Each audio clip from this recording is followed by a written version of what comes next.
Hey everyone, welcome back to Corporate Decoder, the place where we take those confusing corporate filings and turn them into something you can actually understand. Today we're diving into a Schedule 14A filing from Janus Henderson Group, a big player in the world of investments.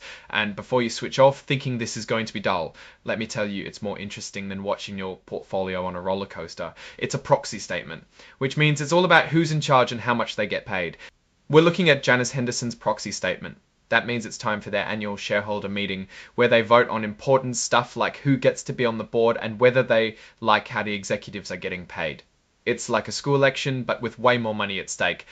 Janus Henderson manages a massive amount of money, over $378 billion.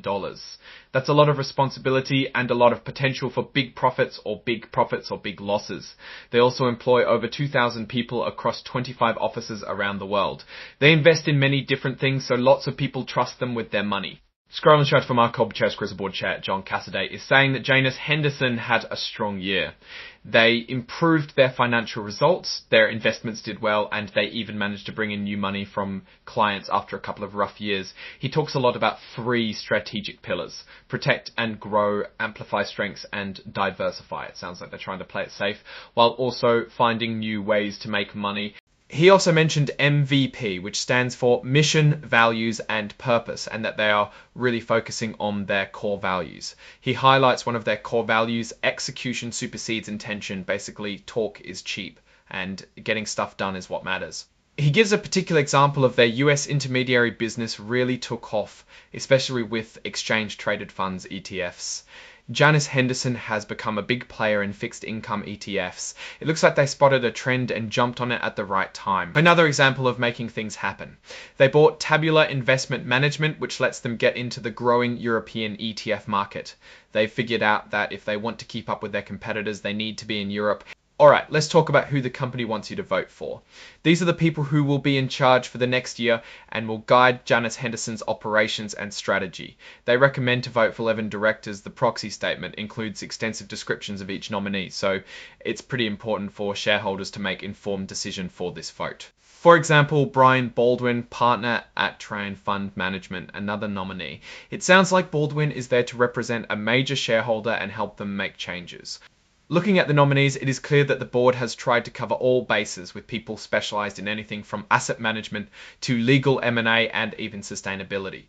If you don't like their picks, you can suggest your own, but you'll need to follow the instructions carefully and get your nominations in on time. The board says it takes self-evaluation seriously. They do yearly reviews to make sure they're doing a good job. Another interesting thing is that they are paying a lot of attention to cybersecurity. It's clear they know that protecting their data is super important in today's world. The members of the board also need to own a meaningful amount of company stock, so they do well when the company does well. Now onto how the company is run. There are 4 important committees in the board: audit, governance and nominations, human capital and compensation, and risk. All of them are composed entirely of independent directors. The company describes its take on executive compensation. A good part of their pay is at risk, meaning they only get it if they meet their targets. There is a clawback policy, meaning they can take money back if something goes wrong. Also, there's no room for gross-ups, meaning they get no tax breaks for potential excise taxes. An important aspect of the company is how they take care of their employees. They focus on strategic talent acquisition and making the employees feel like they're invested in the company. Now, about the company's responsibility or social responsibility, that means ensuring company policies align with stakeholder demands. They leverage influence responsibly to provide value to shareholders, employees, and the broader community. It looks like Janus Henderson wants to be seen as a company that cares about more than just profits.